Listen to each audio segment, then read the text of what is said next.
প্রিয় দর্শক, আসসালামু আলাইকুম। আজকে কিছু গুরুত্বপূর্ণ নিউজ আপনাদের সাথে শেয়ার করব। আগামী সরকারে থাকবেন কিনা জানালেন ডক্টর মোহাম্মদ ইউনূস। অন্তর্বর্তীকালীন সরকারের প্রধান উপদেষ্টা ডক্টর মোহাম্মদ ইউনূস বৃহস্পতিবার যুক্তরাষ্ট্রের ইউটাহ ভিত্তিক সংবাদ মাধ্যম ডেসারাট নিউজে প্রকাশিত এক নিবন্ধনে তিনি এই বিষয়ে খোলসা করেন। এতে গত বছর বাংলাদেশের গণঅভ্যুত্থান, অন্তর্বর্তী সরকার প্রধানের দায়িত্ব গ্রহণ, সংস্কারসহ বিভিন্ন বিষয়ে বিস্তারিত লিখেছেন তিনি। নিবন্ধনে তিনি লিখেছেন, আমি স্পষ্ট করেছি জাতীয় নির্বাচন আগামী ফেব্রুয়ারিতেই হবে। এরপর যে সরকার আসবে সেখানে নির্বাচিত বা নিযুক্ত করা কোনো পদে আমি থাকব কিনা সেটাও আমি স্পষ্ট করছি। আমি আগামী নির্বাচনে যে সরকার আসবে নির্বাচিত বা নিযুক্ত, আমি সেই সরকারের কোনো পদেই থাকব না।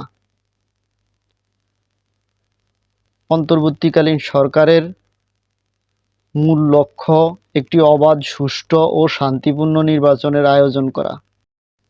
প্রিয় দর্শক, অন্তর্বর্তীকালীন সরকার ডক্টর মোহাম্মদ ইউনূসের ব্যাপারে জাতীয় ও আন্তর্জাতিক পর্যায়ে বিভিন্নভাবে আলোচনা হয়ে আসছিল।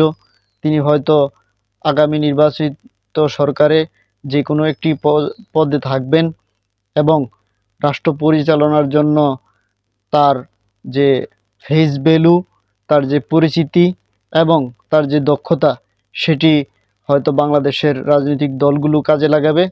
কিন্তু ডক্টর মোহাম্মদ ইউনূস সেই ব্যাপারটি স্পষ্ট করেই দিয়েছেন যে তিনি কোনো নির্বাচিত সরকারের অধীনে কোনো রকম কোনো পদে তিনি থাকবেন না। প্রিয় দর্শক, অন্য আরেকটি খুবই গুরুত্বপূর্ণ সংবাদ হচ্ছে, ইসলামী ঐক্য গঠনে জামায়াত কি তাহলে ব্যর্থ? আদর্শগত পার্থক্য, জামায়াতের চিন্তাধারা ও অন্যান্য দলের ধর্মীয় দৃষ্টিভঙ্গি মিলছে না। নেতিবাচক ভাবমূর্তি, মাঠ পর্যায়ে আলেম সমাজ জামায়াতকে এখনো পুরোপুরি সমর্থন করছে না। স্বতন্ত্র কৌশল, অনেক দল চাইছে আলাদা ইসলামিক জোট করতে জামায়াতকে বাদ দিয়ে। প্রিয় দর্শক, এই ক্ষেত্রে অন্যান্য ইসলামী দলগুলোর অবস্থান কি এবং তাদের মতামত কি, তারা কোন দল কি বলছে? জমিয়তে ওলামায়ে ইসলাম জামায়াতের সঙ্গে সমঝোতার কোনো সম্ভাবনা নেই বলে মন্তব্য করেছে। অন্যদিকে আরেকটি দল খেলাফতে মজলিস জামায়াতের সঙ্গে মূলত চিন্তার ফারাক, জোট নয়। ইসলামী ঐক্য জোট এর মতামত হচ্ছে আলেমদের নেতিবাচক মতামতের কারণে দ্বিধায়। খেলাফতে আন্দোলন এর মতামত হচ্ছে কওমি মাদ্রাসা ভিত্তিক দলগুলোর সঙ্গে বেশি আগ্রহী। নেজাম ইসলাম ও হেফাজত বলছে ঐক্যর পক্ষে, কিন্তু জামায়াতের সঙ্গে এখনো সিদ্ধান্ত হয়নি। তবে ইসলামী আন্দোলন বাংলাদেশ বলছে তুলনামূলকভাবে নমনীয় ঐক্যর জন্য তারা ছাড় দিতে রাজি।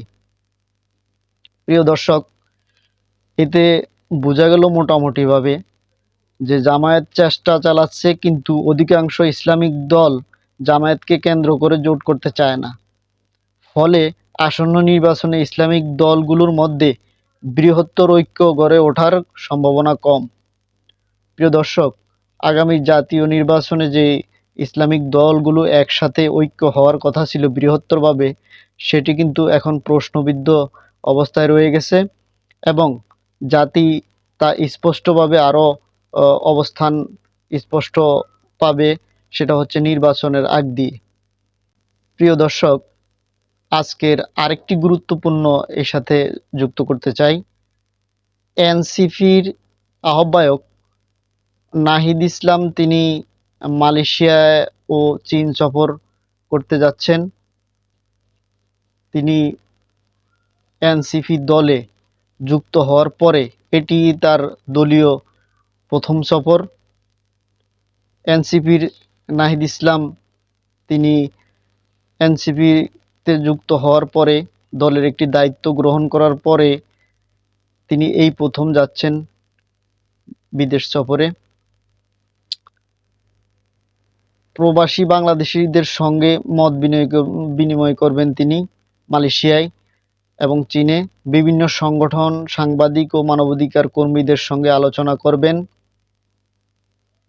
প্রিয় দর্শক, নাহিদ ইসলাম ও এনসিপির সামনের সারির যেসব নেতারা, তারা কিন্তু তাদের নতুন এই রাজনৈতিক দলটিকে একটু মানুষের দোরগোড়ায় পৌঁছে দিতে এবং আন্তর্জাতিকভাবে সমর্থন পাওয়ার জন্য তারা কিন্তু আপ্যায়ন চেষ্টা করে যাচ্ছে এবং মাঠেও তারা সক্রিয় ভূমিকা পালন করে যাচ্ছে। তারা বিভিন্ন দাবি দাওয়া এবং তাদের বিভিন্ন চাহিদা অনুযায়ী, তারা বলছে যে জনগণের চাহিদা অনুযায়ী তারা কিন্তু আন্দোলন সংগ্রাম করে যাচ্ছে এবং সামনের দিনে তাদের কাঙ্ক্ষিত চাওয়া যদি পূর্ণ না হয়, দলীয় চাওয়া এবং জনগণের চাওয়া, তারা আন্দোলন সক্রিয়ভাবে চালাবে বলেও এনসিপির নেতারা বলছে।